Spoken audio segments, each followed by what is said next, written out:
It was closing time at Marriner's Waxworks. The last few visitors came out in twos and threes through the big glass doors. But Mr. Marriner, the boss, sat in his office talking to a caller, Raymond Hewson. Hewson was a thin man, carefully but poorly dressed. He spoke well, but seemed to be losing his fight to do well in the world. Marriner began to speak, in answer to a question from his visitor. "Please don't think that what you're asking for is anything new," he said. "A lot of people ask to stay the night in our murderer's room. We always say no, because it does nothing for us. But you are a writer. Now that's quite different. We like people to read about us. It helps to bring in more visitors. And more money." "That's just what I thought," said Hewson. "I knew that you wanted my help." Marriner laughed. "Oh, I know what you're going to say next. Somebody told me that Madame Tussauds gives people £100 to stay the night in their murderer's room. But you mustn't think that we're as rich as they are. Tell me, what newspaper do you work for, Mr. Hewson?" "Oh, I work for any newspaper that takes what I write," said Hewson carefully. "I know that I can easily sell this story. The Morning Times takes anything to do with murderers. Just think, a night with Marriner's murderers. Every newspaper is going to want that." Marriner thought for a minute. "Very well, Mr. Hewson, let's say this. If your story comes out in the Morning Times, there's £5 waiting for you here the next day. But please understand, it's not easy, what you want to do. I know all about our waxworks, you see. I walk past them hundreds of times every day. But spend a night down there with all those figures? No, thank you." "Why not?" asked Hewson. "It's difficult to say. I don't like the idea, that's all. You're not going to have an easy night, you know." Hewson knew that only too well, but he smiled, not wanting to show his feelings. He remembered his wife and family. He must work hard because of them. They had not got much money left this month. He must not lose this lucky opening. That newspaper was going to pay him well for this story. And then there was the £5 from Marriner, too. Perhaps if he wrote a good story, the newspaper had more work to give him. But he must do this story well first. "Murderers often have a hard time, but we writers have our difficulties too," he said, laughing. "Your murderer's room is no hotel bedroom, but I don't think your waxworks are going to make me too unhappy." "You don't feel afraid, then?" "Oh, no," laughed Hewson. Mr. Marriner smiled and stood up. "Right," he said. "The last people are all out now. Wait a minute. I want to tell the man down there not to put the covers on the waxworks, and to tell our night people that you're going to be down below. Then I can show you round." He picked up a telephone and spoke into it. Then he said, "There's just one thing I must ask. There was some talk of a fire down in the murderer's room earlier this evening. I don't know who said there was a fire, but it seems it was a mistake. So please don't smoke." Now, if you're ready, let's make a move." Hewson followed Marriner through 5 or 6 rooms, where his men were at work covering up the kings of England and other famous people. Marriner spoke to one of the men, asking him to bring an armchair to the murderer's room. "I'm sorry, but that's the best we can do," he said. "Perhaps if you sit in the chair, you can get some sleep." He took the writer down to the murderer's room. It was a big room, without much light. Hewson thought of a church. You felt you had to speak very quietly in here. But this was not a good place. It was a place for remembering wrongdoers, murderers, and the bad things that made them famous. The waxwork figures stood on small stands, with numbers at their feet. He knew some of the figures, but not others. There stood Thurtell, the murderer of Weir. Over there was little Lefroy, a killer hungry for money. 5 yards away sat Mrs. Thompson, known for her unusual lovers. Brown and Kennedy, the 2 newest figures, stood next to Mrs. Dyer and Patrick Mahon. Marriner showed Hewson the more interesting murderers one by one. "That's Crippen, as you perhaps know. A weak little man, not very interesting to look at. There's old Vac here. You can tell him by all that hair on his face.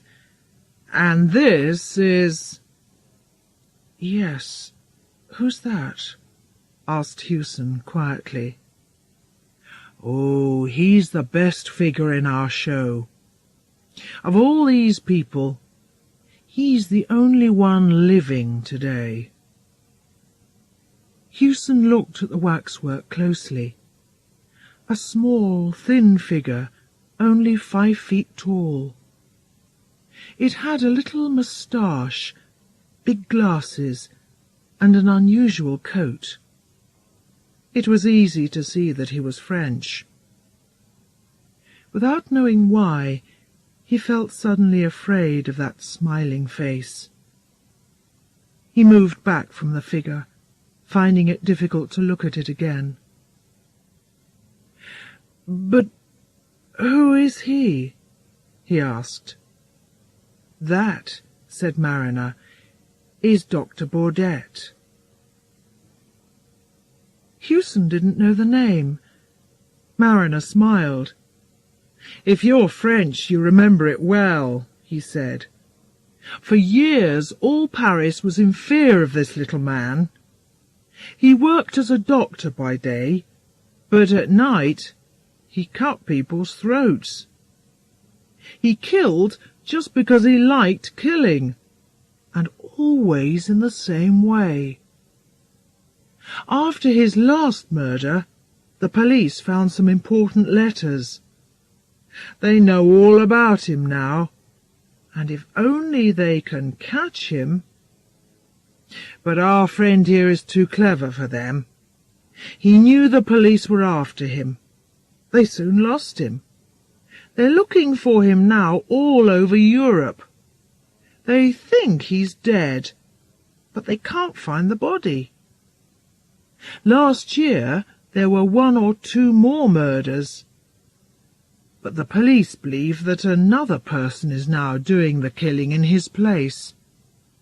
It's interesting how every well-known murderer has his followers, isn't it?" Hewson felt fear run through his body. "I don't like him much," he said. "Just look at those eyes." "You find that his eyes eat into you. That's how he did it, you know. He could send people to sleep just with his eyes. In these killings, the murdered person never seemed to fight back. He's too small to kill anybody if they're not sleeping." "I thought I saw him move just now," said Hewson, trying not to show his fear. Marriner smiled. "You're going to think that you see many things before the night is over. We're not going to shut you in down here.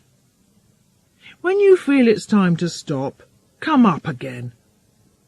There are watchmen in the building, so don't be afraid if you hear them moving about. I'm sorry that I can't give you any more light. We like to have the room dark, you understand. Now come back to my office and have a strong drink before starting the night's work." The night watchman brought the armchair for Hewson. He tried to make him laugh. "Where do I put it, sir?" he asked. "Just here. Then you can talk to Dr. Crippen when you get tired of doing nothing. Or there's old Mrs. Dyer over there making eyes at you. She usually likes to have a man to talk to. Just tell me where, sir." Hewson smiled. The man's words made him feel happier. Tonight's work didn't seem quite so difficult. "I can choose a place for it, thank you," he said. "Well, good night, sir. I'm on the floor above if you want me. Don't let any of these figures come up behind you and put their cold hands round your throat. And look out for that old Mrs. Dyer. I think she finds you interesting." Hewson laughed and said good night to the man. After some thought, he put the armchair with its back to Dr. Baudette. He couldn't say why, but Baudette was much worse to look at than the other figures. He felt quite happy as he put the chair in its place. But as the watchman's feet died away, he thought of the long night in front of him. Weak light lit the lines of figures. They seemed near to being living people. The big dark room was very quiet. Hewson wanted to hear the usual sounds of people talking and moving about, but there was nothing, not a movement, not a sound. "I feel I'm on the floor of the sea," he thought. "I must remember to put that into my story." He looked without much interest at the unmoving figures all round him. But before long he felt those eyes again, the hard eyes of Baudette, looking at him from behind. He wanted more and more to turn round and look at the figure. "This is all wrong," he thought. "If I turn round now, it only shows that I'm afraid." And then he heard another person speaking inside his head. "It's just because you are afraid that you can't turn round and look." These different thoughts seemed to be fighting inside him. Finally, Hewson turned his chair a little and looked behind him. Of the many figures standing there, the figure of the little doctor seemed the most important. Perhaps this was because a stronger light came down on the place where he stood. Hewson looked at the face so cleverly made in wax. His eyes met the figure's eyes. He quickly turned away. "He's only a waxwork, the same as the others," Hewson said quietly. They were only waxworks, yes, but waxworks do not move.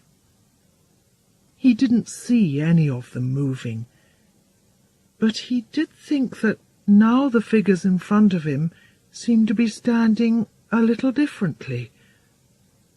Crippen was one. Was his body turned a little more to the left? Or, he thought, perhaps my chair isn't quite in the same place after turning round. Hewson stopped looking.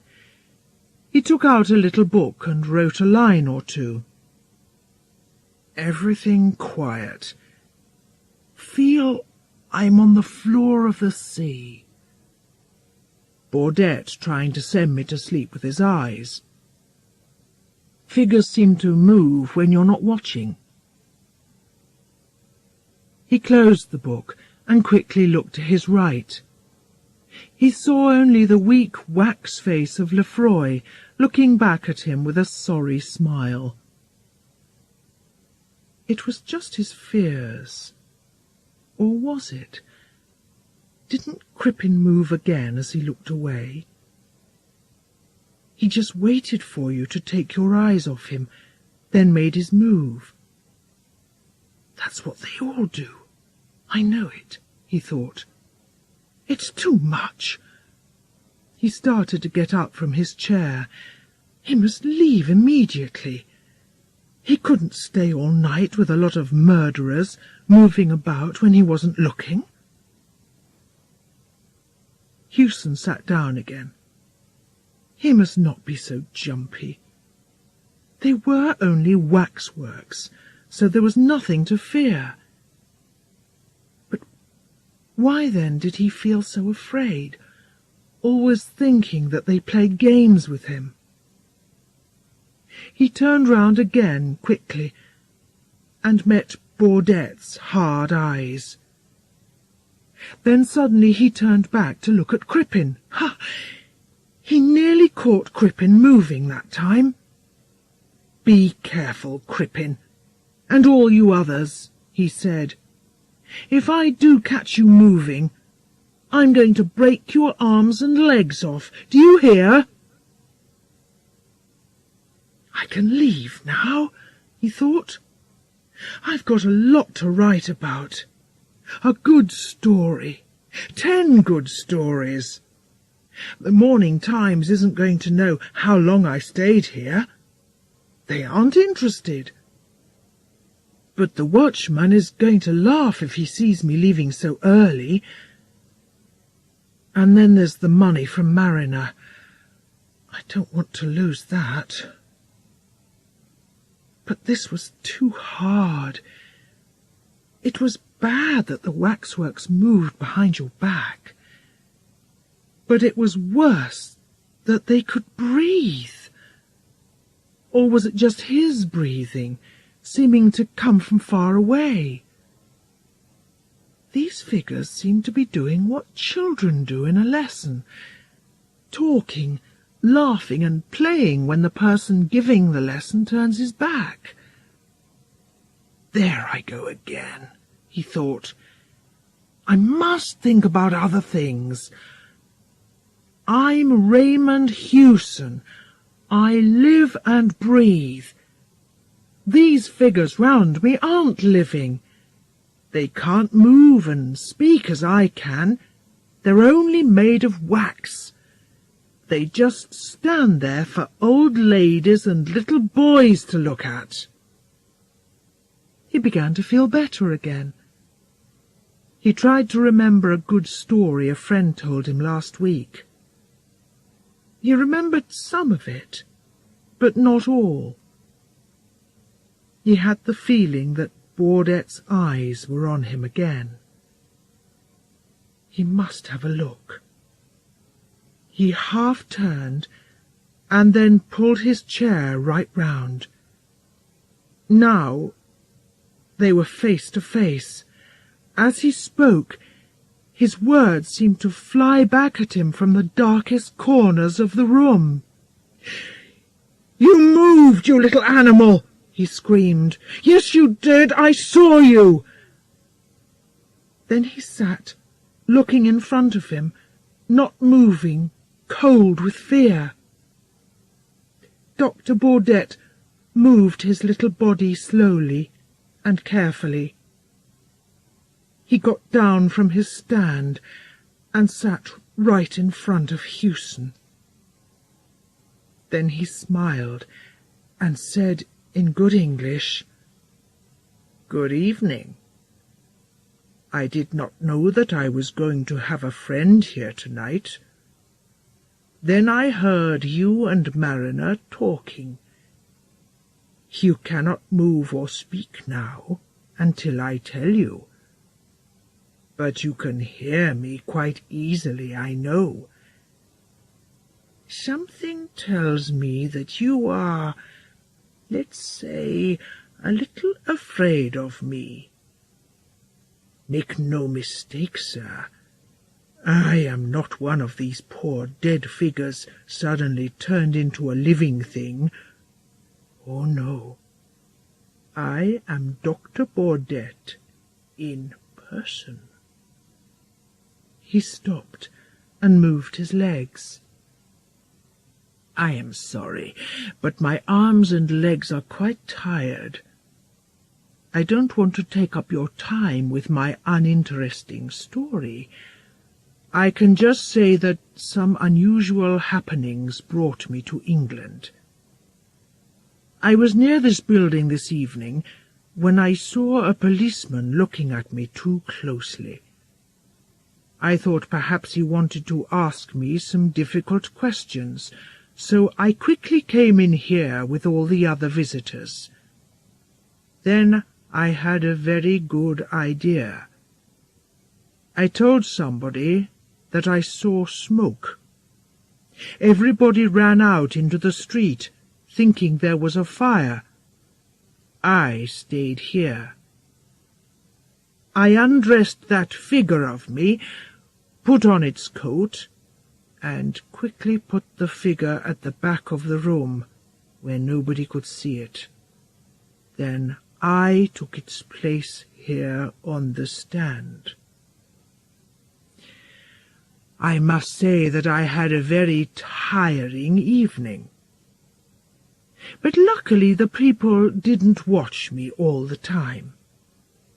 I could breathe sometimes and move my arms and legs a little. What Marriner said about me was not very nice, you know. But he was right about one thing. I am not dead. It's important that the world thinks I am. What he said about my doings is mostly right, too. Most people, you know, collect something or other. Some collect books, some collect money, others collect pictures or train tickets, and me, I collect throats. He stopped talking for a minute and looked at Hewson's throat carefully. He did not seem to think it was a very good one. "I'm happy you came tonight," he went on. "You mustn't think that I don't want you here. It was difficult for me to do any interesting collecting over the last few months, so now I'm happy to go back to my usual work. I'm sorry to see that your throat is a little thin, sir.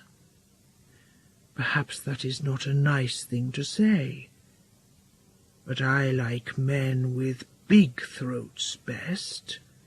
Big, thick, red throats." He took something from his coat, looked at it closely, and ran it across his wet finger. Then he moved it slowly up and down over his open hand. "This is a little French razor," he said quietly. "Perhaps you know them. They do not cut very far into the throat, but they cut very cleanly, I find. In just a minute I am going to show you how well they cut. But first I must ask the question that I always ask. Is the razor to your liking, sir?" He stood up small and very dangerous. He walked over to Hewson as slowly and quietly as a cat going after a bird. "Please be so good as to put your head back a little. Thank you. And now a little more, just a little more. Ah, thank you. That's right, monsieur. Thank you. Thank you." At one end of the room is a small window. In the daytime it gives a weak light. After the sun comes up, this new light makes the room seem sadder and dirtier than before. The waxwork figures stand in their places with unseeing eyes. Soon the visitors are going to arrive.